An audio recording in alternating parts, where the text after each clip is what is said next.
And over here I put a little minus sign in the upper right hand corner, and down here I wrote the harm that I had done.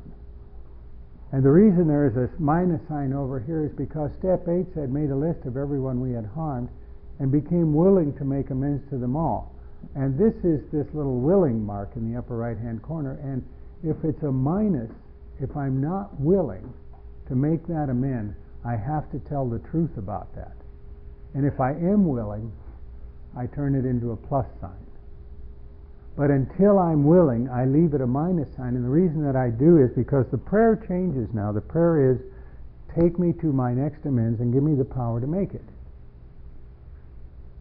Because I need the power to do that. And the power has to come from a state of willingness at step 8. And the willingness is, of course, what we also ask for. I want to be gladly ready to make this amends. And they're not always easy to be gladly ready to make. It's sometimes a very tricky business. But the second tier of my mission is to be on as good terms with other people as far as possible. First tier, to have a good relationship with God. The second tier, and we all have this in common, the second tier of my mission in life is to be on good terms with my fellow man as far as possible. And then there's a third tier of the mission, that's my personal mission, that is really a description of what happens at the point where the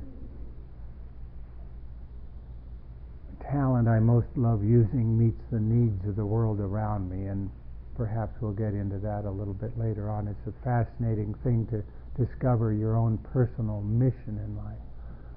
And it takes a little thought and a little looking at your life. But we're now getting to a point, if we're talking 8 and 9, and 10, 11, and 12, where we must begin to have a purpose for our lives, one that we have chosen, one that has been given to, that's consistent with our very best relationship with God and the people around us, and consistent with service. If I write down the harm here, then I'm clear on the harm. Now I have then a stack of 3x5 cards, and the reason that they told me to put them in this format was because as soon as I had made an amends, I could throw the card away. And so I have an ever-diminishing list of a pile of cards. And I would know exactly all the time where I am with my amends. And I kept that pile out on a desk with a rubber band around it or in a drawer. But I knew I had an eye on it. It would remind me, make the prayer, take me to my next amends and give me the power to make it. It was just there as a physical reminder that I had gotten that far, that God's grace had taken me a long way, and that I had some more work to do. So, they also told me that there are 5, they broke it down, they made it as simple as they could for me. They kind of developed a way of doing this that didn't leave much to chance. And I'm glad they did that. Because, yes, sir? Yeah, on the ones that you're not willing to do those. Right. Good question. Thanks. Question was, what did you do with the ones that you're not willing to make? And the answer is, but I'll take care of this right now. The answer is very simple. Once you've made 2 or 3 of these amends, and then you go back through the cards, you discover, all right, I'll make that amend. I'm now willing to make that amend. I'm into it now. And you can see as you review the remaining cards, I am willing to make that amend. Okay, I will make that amend. And the reason that you need to know whether you're willing or not is because if we try to make an amend where we're not willing to do it, where we haven't forgiven that other person their part of it, where we're still holding a grudge, where we expect to hear back from them, well, I guess it was more my fault than yours. You don't hear that as often as you want to hear it, you know. It's like they don't think that way. And if we're waiting for that, we kind of have a tendency to be a little bit off track in the amends, and it's such a touchy area anyway that we got to be squeaky clean going into it, and we don't want to be carrying the extra burden of not being willing. So they told me don't make amends especially at the beginning, where you think you might not be willing. You start with where you're willing. And by that time, after the first 8 steps, there were some, maybe half of them, that I was willing to clean up. I knew I had caused trouble, and I knew that the trouble I had caused was a load that I was carrying around. And but found out that gradually, over the course of making amends, you can begin to draw a little vertical sign and turn that minus sign into a plus sign. And so gradually, and there was a couple that I had not. I remember coming back from one amends. I hadn't expected to see the guy that day. And I got back home that night to pull his card out of my list because I'd made amends to him. And I looked at the card and it still had the minus on it. But he was there, and I didn't even question whether I was willing or not. It was just time to do it. I could not have thought back and said, "Oh, I'm not willing to do this." It's an intuitive process, and I did it. I just sat with him.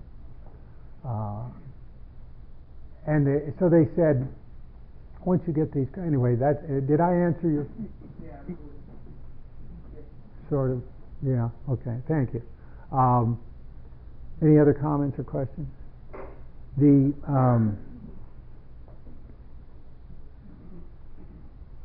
The format they gave me was this: contact the person and tell them you'd like to see him, and make an appointment in a neutral place. If you can avoid going to their home or their office, or avoid having them to come to your home or office, and you can do it in a neutral place, it's probably better. Making an amends doesn't take long. Telling the truth doesn't take long. We think, oh, we're going to have this a 2-hour deal. No, it's a 2-minute deal or a 5-minute deal. That's what it is. And so you don't want to do it, they told me, around a meal. Don't go to a coffee shop, but don't make a meal of it. It's coffee, and it's a short conversation, unless there's such a healing that it develops into a long conversation. Then you can have some options with what you do with that other time. But it's like, and you can't, of course, call a person and say you're going to fit him in between 3 and 3:10 at Joe's Diner. That's not going to work either. You call them up and you say, if they're in AA, you say, I'm in step 9 and I need to make amends to you and I'd like to do it in person. They were big on doing it in person. Can I make amends by phone?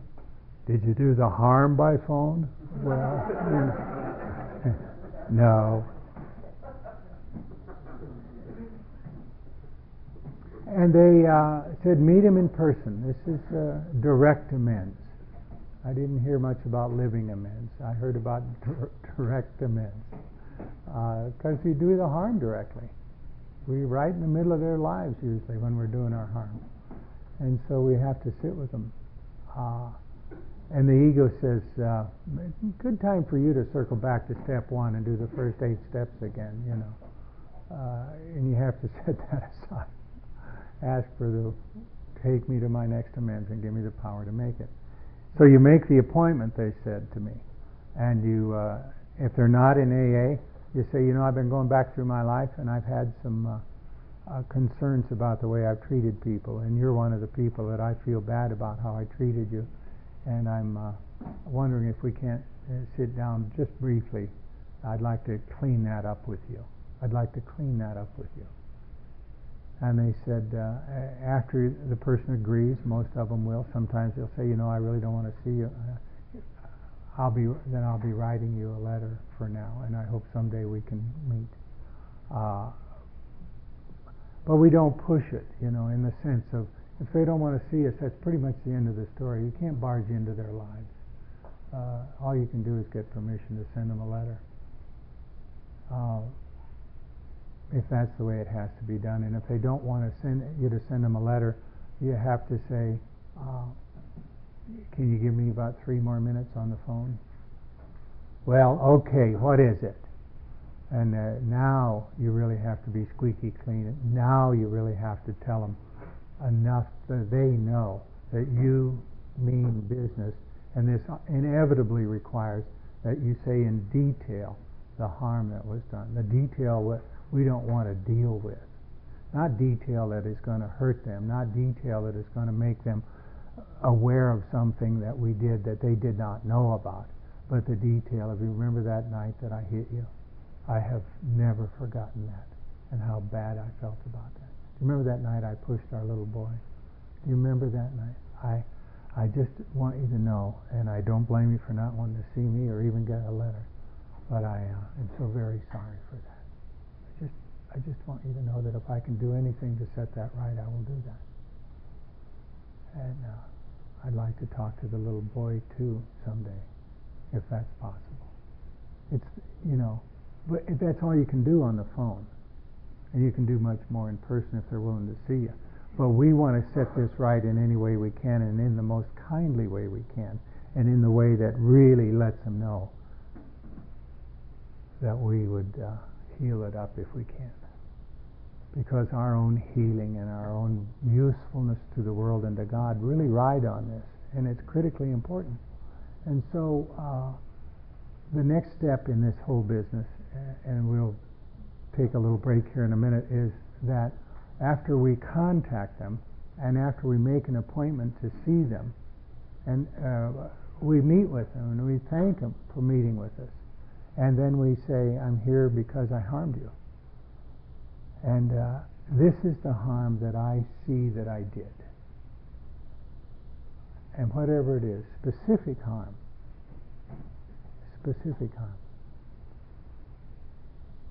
And they will listen usually. And then we have to ask, do you need to tell me how any of this made you feel? And sometimes they have a lot to say about that. And then we have to listen without interrupting, because they need to be heard so much. They need to be heard.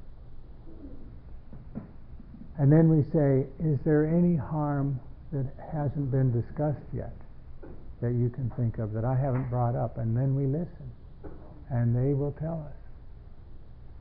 And the last question, the question with the marching orders attached to it, is this: what can I do to make this right? What can I do? What would you have me do to make this right? And sometimes they will tell you, and sometimes if they're parents, they say, well, I just want you to be happy. But we have to honor that, because these are our marching orders. There's something sacred about what they say that they want us to do, and we must at long last be willing to do it. Don, that I've been talking about, that has been so useful and helpful to me. His mother said, I just want you to be happy. And he got it. And now he goes and visits her every week, and he's happy. He lets her see that he's happy. He doesn't go moping around there. He's happy. Such is the great burden of AA. He has to be happy in order to... It's that. And so then we set out to do them, and I'll talk next hour on my personal experience with those men. Jess, we have a question here before the break. Okay, I'll give you that. Well, we'll go over them after the break. I'll repeat those 5. Is that fine with you? Yeah. Okay, let's do that so that everybody has that sequence of 5 things. In fact, I'll write it on the board. Okay, let's take a break. Come back at 9:35.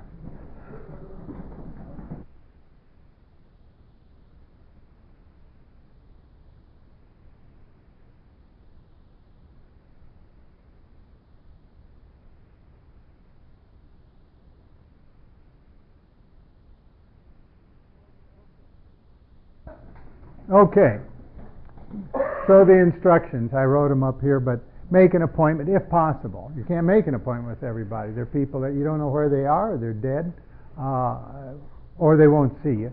But you make an appointment. You thank them for meeting with you when you sit down. I appreciate this time with you. You admit the harm. You ask them for their idea of other harm, and you ask them if they need to say how any of that made them feel, and then you ask them what I can do to set this right. And there is no way to describe what the energy is going on there, because it is a time that you've asked for power. It's a time that you have gone through, if you've noticed in step 8 in the big book, it says setting aside what they have done. And in step 8 in the 12 and 12, it talks at length about forgiveness. At length about forgiveness. And we must have let it go. We must have let it go. Forgiveness is a tricky thing, and I think there was a minister in New York in the 30s that was a friend of Bill's, and this minister wrote some books. One of the ones he wrote, his name is Fox, Emmett Fox, and he wrote a book called Sermon on the Mount. And in Sermon on the Mount, Dr. Fox, as part of the book, dissects the Lord's Prayer. And there is a chapter in there on forgive us our debts as we have forgiven our debtors, or trespasses, whatever he uses. And it is a very, very touching account of why it's so important for us to forgive. And he makes the point that there's hardly any of us that hasn't taken a little trifling hit and can't rise above it.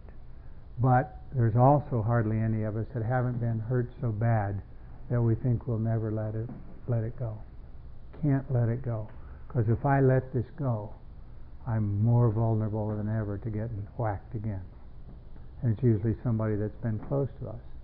It might be a stranger, a rape or something like that. But there's hardly anybody that hasn't been hurt in that way, and hurt badly in that way. And we come to AA in that wounded state. And although we know that God enters through the wound, we still don't want to heal it up in a way. We want to hang on to our anger against that person. I want to hang on to my anger against my dad. I want to hang on to my anger against my grandma and my mom. I want to hang on to it because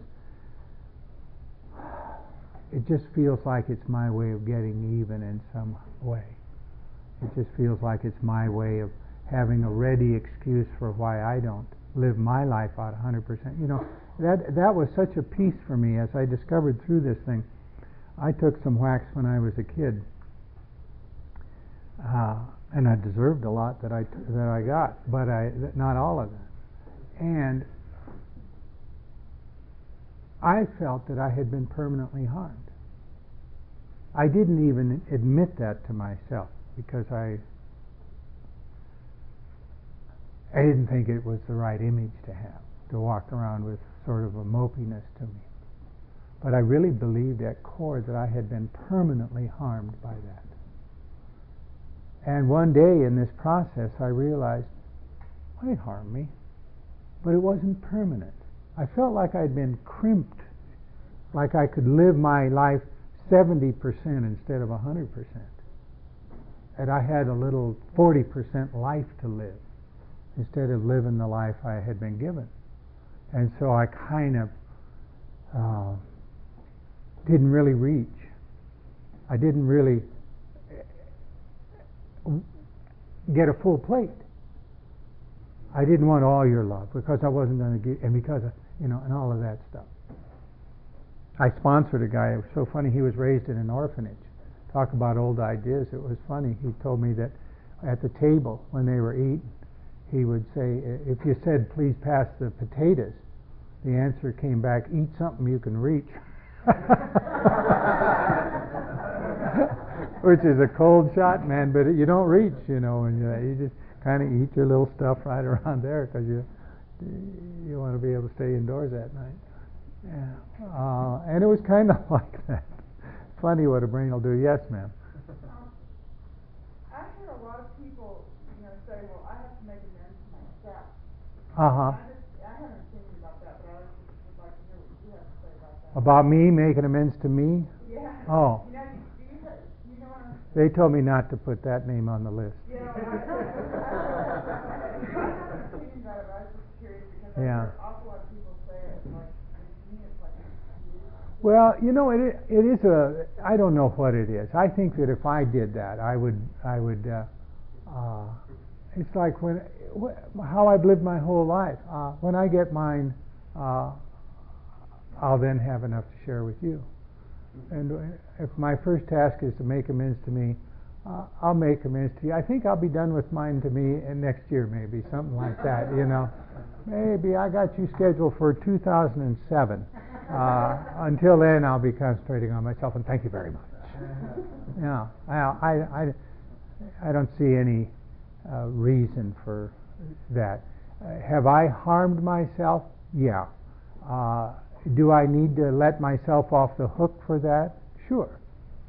Which is why we're talking about forgiveness now.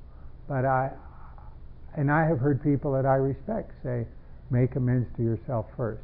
That is not my experience, and I never got to a point. Because by the time we get done with this process, if we have done it thoroughly, there isn't any sense of impoverishment that I have. There's no sense of diminution. And I realize that the whole process is about somebody that I am no longer. I'm just not that person anymore, and perhaps never was. I'm like a guy that added on all of these old ideas and all of this conduct, like a guy put on a pair of shoulder pads in football. And then after practice is over, I forget to take them off. I think I still need them.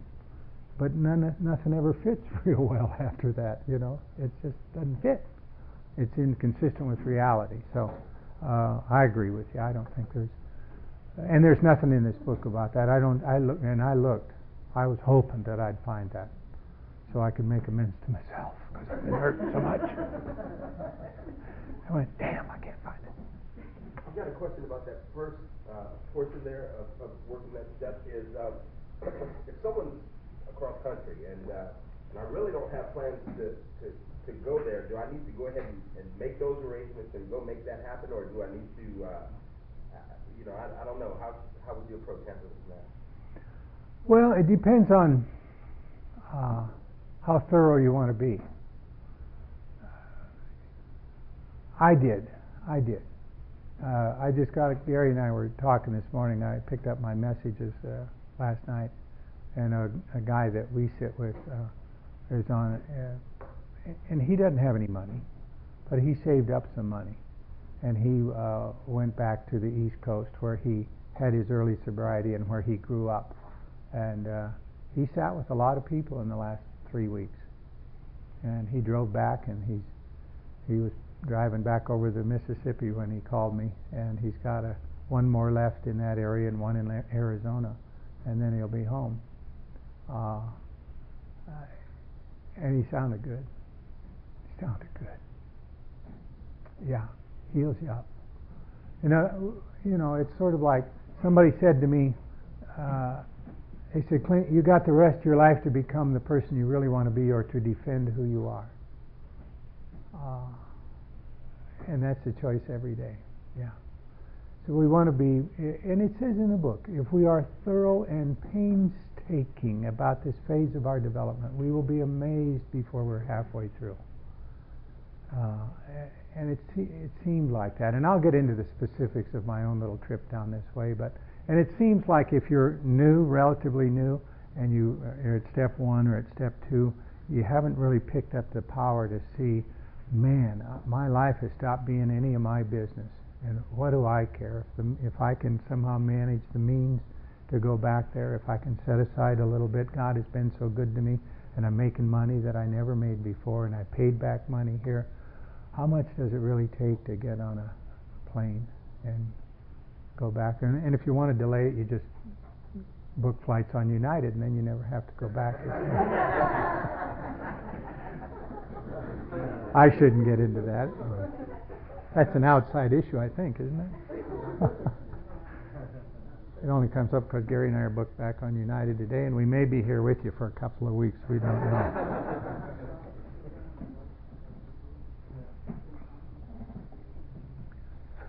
I got to start over now. You made me forget my place. My name is Clint, and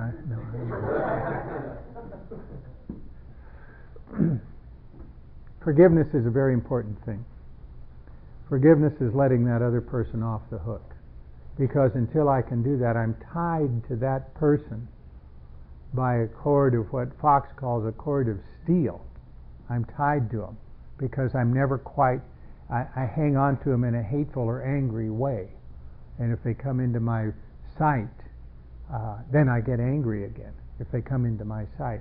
And the ones, the trifling hurts, the ones that we want to rise above, the one I don't even want to let her know she hurt my feelings with that, because she'll do it again if she knows. You know how they are. You know how they are.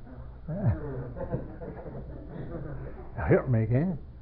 They say that men are up front with their power and hide their wounds, and women are up front with the hurts and hide their power. And it's probably true.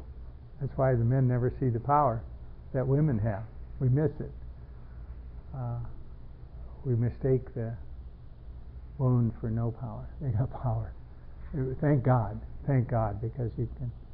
That's such a sweet thing. But we don't get that sometimes. Isn't there a tribe that has a council, and the council historically is a council of elders that are male, and they can make all the decisions in the world that they want, but in order to implement those decisions, they have to go to a council of elder women. Iroquois Nation. And until the women sign off on it, and that just acknowledges that remarkable wisdom and power that is in the tribe that would otherwise go unacknowledged and unused. And they'll send it back and say, you know what, don't go there. No, the men in the tribe have decided, don't go there. There's a great deep wisdom to that. And we are in a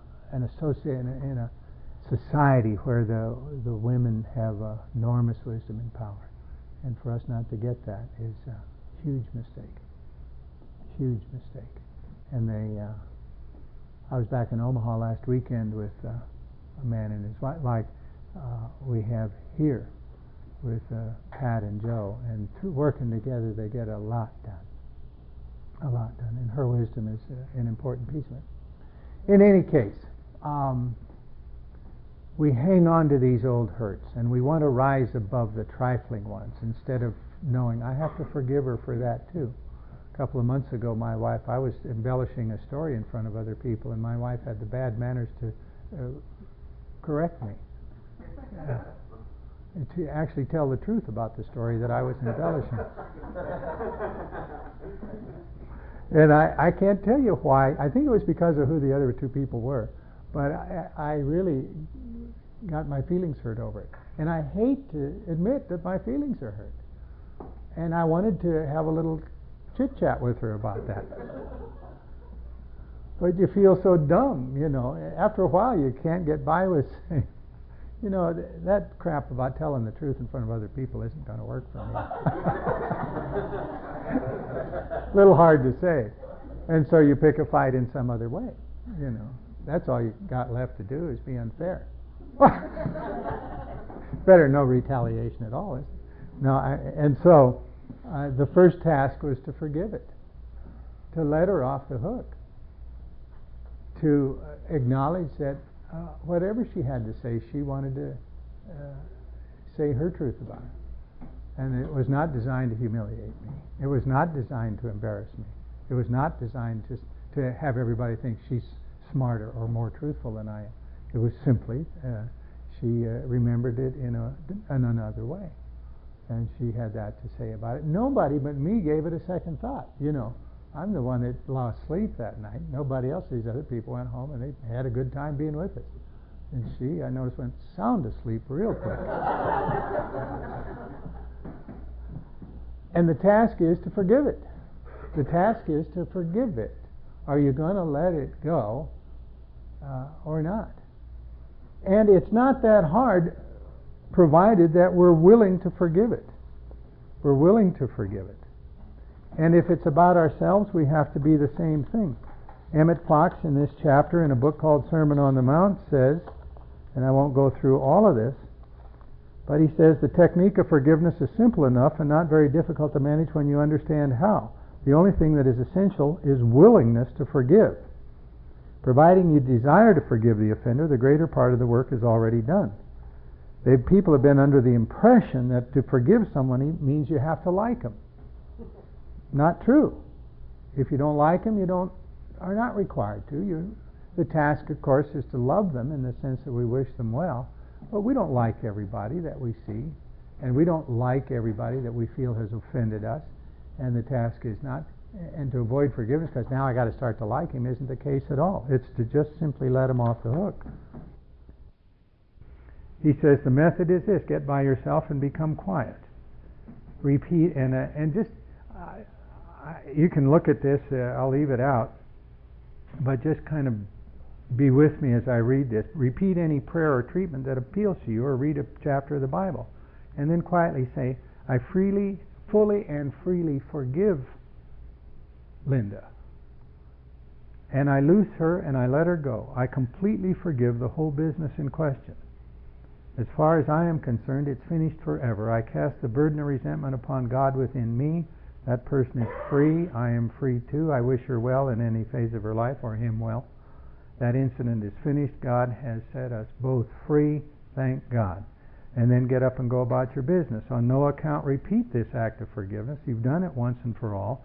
And if you did it again, it would be to say, well, I didn't do it right the first time. When the memory of the offender or the offense comes to your mind, bless that person. God love them. And dismiss the thought. Do this however many times the thought may come back. After a few days it will return less and less often until you forget it altogether. And perhaps after an interval, shorter or longer, the old trouble may come back to memory once more, but you will find that now all bitterness and resentment has disappeared. And you're both free. With the perfect freedom of the children of God, your forgiveness is complete. The result of the policy is that very soon you will find yourself cleared of resentment. There is what we're caught up with in this, since the prayer is forgive us our trespasses as we forgive those who trespass against us, it really conditions my forgiveness on my willingness to forgive who I think has harmed me. And sometimes that's me. God, I was so stupid when I slept through that entrance exam for Yale University. I can't let myself off the hook for that. I blamed everybody I knew for that. But harboring a deep resentment that I had been that dumb, that I hadn't seen how important it was, that I just had this notion that my life would be different, because I knew I just smoked that test and all that kind of stuff. So I had to let myself off the hook. And there's nothing wrong with that. And we do it little bit and little bit and little bit, but we have to first be willing to do it, because if I am using that as an excuse for not living 100% life, then I better let myself off the hook for it. And that's how I'll use it. That's the only reason I cling to it. I get something out of it, some excuse for my own personal limitation out of not letting myself off the hook. Oh, if I'd have done that, I would have gone to Yale, I would have done that, boy, I'd have this now and all that. Now, look at me, I just have this little trashy 25% life. Forgiveness is a big thing. And there is not one of us in the room that doesn't want to be forgiven. I want to be forgiven. For all of it. I want the forgiveness of God. I want my own forgiveness. And sometimes we hold a grudge against a race, against a political party, against another group in AA, against a person that doesn't agree with us, and we have to forgive it. I don't want to get into any idea of being mad at somebody that thinks they have to make amends to themselves first. Let it go. Let it go. That's none of my business. I agree that I wouldn't want to be observing that little kind of a notion, but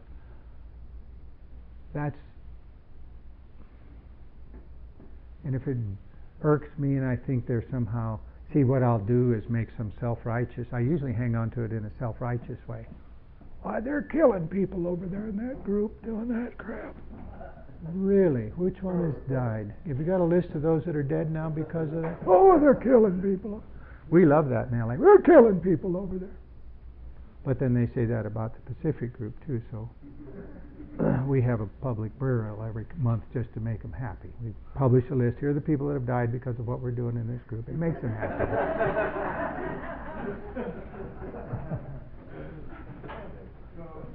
They read it at General Service Office. Okay, so the forgiveness is an important thing. Yes, sir. I just, am I wrong in my thinking Yes. that... Next question. You ask someone forgiveness, and they turn to you and go, working your 7th step, are we? And we're thinking they're a bitch for doing that. Is that wrong? So you asked somebody to forgive you, Yeah. and she turned to you and said, working our Working 7th. your 7th step, aren't we? Uh-huh. The only possible response is you haven't read the 7th step recently, have you? Well, that, that really, it's one thing to apologize to somebody. It's another thing to ask them to forgive you for whatever it was. It requires something of them that they are clearly not prepared to do, which invites more rancor, really. We don't have that right to intrude again. We've intruded once, they didn't like it, then we go back and forgive them, but really, we have a guy in our group that just was driving everybody normal because he was saying he'd pick a fight with a woman in a meeting and then he'd call her at midnight to apologize and want to talk to her for an hour, and it got pretty transparent after a while that he was just being intrusive and didn't really want to clean it up at all. It was just his excuse to call him under the guise of being a good AA. So we can't go there with that.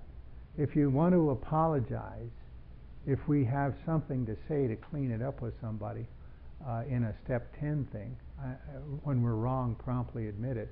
We do that, but we do it promptly. You know what? I shouldn't have said that to you, and I'm sorry. I shouldn't have, whatever. I shouldn't have grabbed your seat. I knew it was yours, and I'm sorry. I'm going to move over. No, I understand what you're saying. Okay. All right. Good. Something we get in and get out of, but to require some specific response on their part is usually to prolong the tension, and doesn't really take us where we want to go. Stephen, man, there's 2 parts of this. Those that we ask forgiveness of, that we wrong, correct? That's up. Am I getting this right? I want to be sure. The other part is forgiving them. Correct? Do we even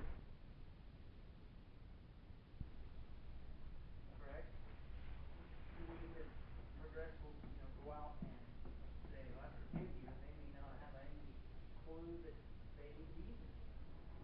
So we just do that on our personal own, not actively seeking to forgive the world of their wrong. Well, yeah, first of all, the act of forgiveness is really a step 8 act. That's the principle of step 8, forgiveness. And it's a very personal thing. For example, in that story I told you about Linda telling that, I did not go to her and forgive her for that at all. First of all, I behaved myself while we were with those people. Secondly, when we got home, I was cheerful and didn't pout about it because I've been down this road before.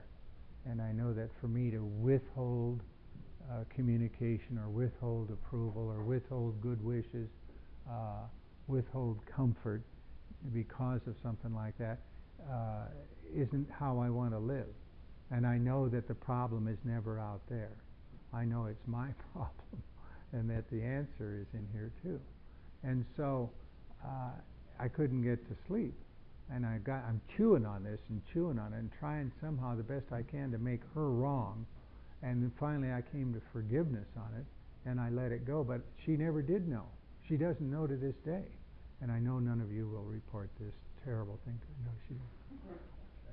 Don't let her see these tapes, God. It's not that. It isn't about going to them and forgiving them. It's about forgiving them in your heart and letting them off the hook at step 8. And it is not at step 9 about asking them to forgive you. That's not here. It is, what can I do to set this right? Whether they're going to forgive us is another matter that is going to be up to them. So asking forgiveness is more that externalization, and forgiving is more internalization process. Yeah, but asking forgiveness is not part of this step. It isn't that. Yeah, yeah. All right. Okay. Who else? Yes, sir. And this is something we've been kind of kicking around, so I'm just kind of thinking about it. How does this relate to what you're saying, or what is your understanding of this, where in the 12 and 12 it says, step 8, about the emotional, in many instances we shall find that though the harm done others has not been great, the emotional harm we have done ourselves has, very deep, sometimes quite forgotten. The damaging emotional conflict persists below the level of consciousness. At that time, the concern is they may have given our emotions violent twists, and you spoke about that early on yesterday, I think, with writing, which have discolored our personalities and altered our lives for the worse. So, in step 8, does that apply to me, or just certain people that are pretty bad off in the program, or what? How do I find those violent emotional twists? I relate them to, I act a certain way or do a certain thing in certain situations, not knowing anymore, because that's just my defense. Yeah. And it is something that comes up in step 6, in step 5, really. You'll see, God, I've been swinging at guys all my life for that insult my dad gave me. And it's gotten me in a lot of trouble, and it's caused me to do a lot of harm. And so my reaction, if a guy looks at me cross-eyed, is to swing. Now, do I really want to? And because I think if a guy has a certain look on his face, he is going to harm me, and I'm going to tag him first. Because when my dad had that look on his face, he smacked me, and at 4 years of age, and I thought my life was over, because I thought my dad liked me up until that time. So the old idea is sort of like male authority figures attack you suddenly and without any reason, and then you sense it in a bar or from a cop or from a guy that's just, and boom, you're on the way out the door. And we don't want to be at the effect of that, especially here where guys come in and they're raw and they're looking, and and if we can't treat them in a loving way, we have to at least stay away from them until so we don't do them any harm. And the old idea comes up at step 4 and 5, and then at step 6 we sort of identify it, and then at steps and ask, am I willing to let that go? Am I willing to see that that's just my notion of what that look means, and let it go, so I don't have to misinterpret that look every time I see it? Because some guys are just wounded ducks and they got that look, but it doesn't mean they're even, And if the answer to that is yes, and if we got a God that's big enough to take it away, we ask Him to do that. And so then we come into step 8 and we say, that old idea caused some harm. I gave my brother a pretty good whooping one day for that, and he didn't have it coming. And I got to go clean that up. That's how it kind of flows through there. But the sometimes quite forgotten insult of long ago that's changed our personality for the worse is in step 8 in the 12 and 12, but it's really kind of falls along more in 4, 5, 6, and 7 in the big book. Those two books were written 12 years apart. One is an inspired book. I mean, Wilson was only 4 years old when he wrote the big book. And I don't think he wrote it. I think he just held the pen, There's just too much inspired stuff in there for him to have consciously worked that through in the way that he did. And then he's 12 years sober, and he's gone through his own depressions, and he's kind of working out a way that he comes back to the steps and sees if he can't analyze them in a more intellectual way, in a way that we might understand. But in the big book, it's not an intellectual process so much. And when we read that big book, we don't really hang on to its language. It's almost impossible to trap that language and then burp it up in a meeting. You don't hear it much unless somebody's gone to a lot of trouble to memorize it, because it's not intellectual. It just triggers us at a completely different level. And that's what its power is, because we're reacting from a completely different level. And the healing needs to take place there too. And our mind does shift when we begin to see how this stuff works out. But it's not, but the 12 and so I know the 12 and 12 to some extent, but I have the intimate experience with the big book more. Do you think that the thoughts in the big book, when I was doing the step two, the peculiar mental twist of the alcoholic, does that arise out of some of the same things that Miguel read there about our sometimes subconscious twisted emotional takes on certain events in life and how we react to those things? We have a peculiar mental twist towards things that's almost an undescribable frame of mind. When I know in step two, when I was after reviewing my drunk-a-log and seeing how things were when I was sober, the problem wasn't when I was drunk. The problem was when I was sober and how incapable I was of living comfortably within my own skin sober, which always led to the next drinking bout and stuff. And for some reason, I tie those two together, that my peculiar mental twist is somehow related to those subconscious malformations or malfunctions that I somehow acquired through growing up, through wherever. I think that's true. Wilson talks about a peculiar mental twist in terms of that takes us to drinking. But as you say, that doesn't exactly go back to sleep when we're not drinking.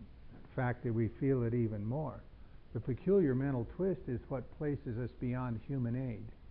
The peculiar mental twist says, I can't get my power except from an outside source, and when I find booze, that's it, and the peculiar mental twist takes me back to booze and booze and booze and booze. I think it's really, as you suggest, the basis of chronic untreated alcoholism. After years of sobriety, my peculiar mental twist means that I am not going to live comfortably in this world. Something else is the matter with me, and it's up here in this mind with all of these old ideas, and it's so complex it defies any kind of teasing out those old ideas in a psychiatrist's office. It really, they despair of ever helping us. They really just, first of all, we can't tell them the truth, and even if we could, we don't want to, you know. And if they're one of these are these guys, they put you on the machine, and it never goes anywhere. We just start circling the drain. It isn't until we tap into the spiritual principles that we get some loosening up of that tight ball enough that we can begin to pluck out these old ideas. And taken together, I think those old ideas create that peculiar mental twist. And twist is an interesting word, isn't it? I mean, I don't like to think I have a twisted mind, but it doesn't leave me with much else to conclude. Yeah. I just wanted to add, just real quick, but so from what I understand what you said is, you know, I don't want to have to keep making amends for the same thing over and over. Right. And if I have made amends, if I keep hurting different people the same way over and over and over again, then there's something I need to go back into 4 and 5 and see what my character defects and my shortcomings are, or what deep seated, what under there that I have to beat somebody up every time they look at me funny, and then Right. the next thing I gotta go, oh, I'm sorry to beat you up yesterday. Yeah. Yeah. have to visit a lot of hospitals that way. Real spiritual and real happy and everything worked out good. Made my amends and I feel good. Yeah. They looked at me Yeah. bad and I beat them up and then Mhm. is that kind of what you're saying? Sure, you can go from the alcoholism ward and the 12-step call right over to the orthopedic ward and see the guy there in the cast. Sure, it's exactly what we're doing. You know, as I said, I'm like 23 years sober when the dawn comes. I'd been married twice in drinking, twice in sobriety. I'd had several other long-term 3 and 4 year relationships, and it's like after a while, even a guy as defended as I am gets sort of a clue that I'm the common denominator in all of this, and I don't know how I cause the trouble. I don't even know how I bring them into my life. I don't know how I run them off. I don't have the bulk on me that I pop guys in the head. That has not worked out real well for me when I've tried it. I usually go home with my nose over here under my... But we all have our ways of hurting people. All have our ways of getting even with the old hurts. The old hurts. And you're very right to be concerned about, look, I don't feel so hot about how that went.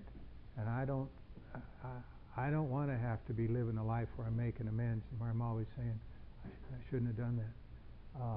So there's a core that needs to change. It goes like this. I got a lemon tree in my backyard. And I walk out into the back and I notice that the leaves a little bit are turning brown and the fruit is turning a little bit brown. And so I go get a step ladder and a pail of water and I put that ladder out there and I climb up and I take a little spoon and I start putting water on that brown lemon. And you'd say, that may not be where you want to go with that, because then there's going to be another brown lemon over here, and then you look back and notice that that lemon is still brown even though you watered it, and that's not quite. And so the steps really allow us to notice that there is a root problem, and we can water that, and then the whole thing is fine, and the fruit we bear is sweet, and that's what you want, and that's what you're going to get, sweet fruit. That was a nice analogy I gave. I'm so pleased about it. I never heard myself say that before. Well. My question is along the same lines. I've been several inventories and made several amends, and there's one particular person that shows up on every single inventory, and I am not liberated from this cosmic binding, the resentment. Right. I'm not done with it. No. And I don't know how to be done with it. I've prayed about it. I've attempted to make amends, and I don't think that I'm clean. And I don't know how to finally get rid of it. Boy, I'm glad you asked that question, because there is an answer, and the answer is forgiveness. And we don't know how to do that. And I don't want to get pilloried for going outside conference-approved literature, but I've done 2 things in my life that don't have anything to do with AA that were enormously helpful to me. One of them was go to this goofy Catholic engaged encounter with my wife before we were married, because I came out of there. It was so powerful that one couple of the 50 that were there on Saturday at noon came up to the people that were running it and said, you know what, we really thank you so much for this, because we just discovered we're not going to marry. We don't belong together. And God, what a valuable thing that would be. It was that powerful. And for me, I came to know I want to marry Linda, and I want to be with her. And what really added in for me was commitment. These people get it about commitment. They get it. And I got it. And it was quite an amazing thing. It was just God's grace working through those people.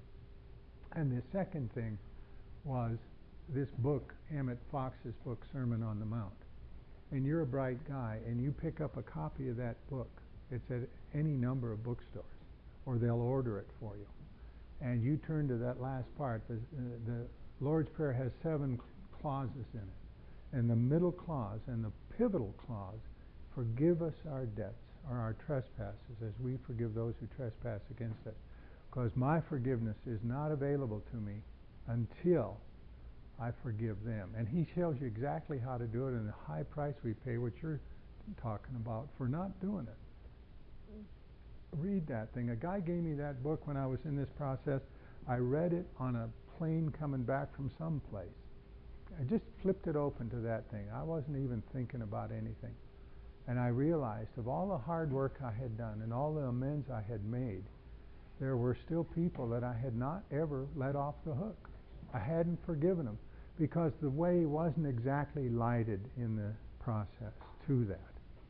And by the time that plane landed, I had a list of 10 or 11 names of people that I had never forgiven, and I had performed an act of forgiveness as to each one of them. And the guy that got off that plane was different than the guy that got on it. It's powerful stuff. And so God was loving me through that Emmett Fox thing that day. And I'm a big book nut, and I believe in doing what it says here. And I'm like you. I can make amends, but if I haven't forgiven it, their part in it, it still rankles. It does, and I have a tendency to go back and they say, yeah, we talked about that last year. Yeah, that's right. But I wanted to make sure I'd made amends, And it's like everybody's kind of, okay, fine. See you again next year. All because we haven't forgiven them. Yeah. Another question about AA literature. I've heard a lot of old-timers criticize the 12 and 12 as not being AA true literature. They didn't go through the same process as the big book, and therefore it's not quite as valuable as the full working the steps. What are your feelings? Well, I expressed my familiarity with the big book and not so much familiarity with the 12 and 12. And it's, you know what it is? It gets to be, to some extent, how many angels can dance on the head of a pin. In a way, I don't really take a position on it. When I was a kid and I got baptized in the Yellowstone River, when I was like 13 in early March, we did complete immersion, and we were very proud that we did complete immersion. And because the other church was doing something else. All I know about complete immersion in the Yellowstone River in early March when you're 13 years old is you do not find God. In fact, for about 3 days you don't find very much of anything, as it turns out. You go, that'll scare little Clinty, I'll tell you. Woo! And it's that way, technique and all of that. We're not really after the perfect technique. We want to develop an attitude, and there is no attitude developing technique. We just want to go home. We just want to go home. And if you find your way home through the 12 and 12, I'm glad for you. That was not my path, but it's just a path.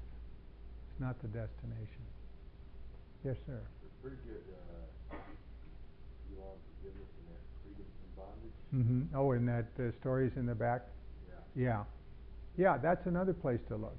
Freedom from bondage is one of the personal stories in the back, and it's, thanks, it does have a nice exposition on forgiveness. Now I can't remember where we are back there. Are we okay? You and Don? Are we? 45 minutes. Oh, we're at 45, okay. You guys are asking some great questions here. Yes, sir. Did you have your hand up? No. All right. Okay. Yes. Yes. Your name is? Gary, I remember you. From Monday night and Thursday night.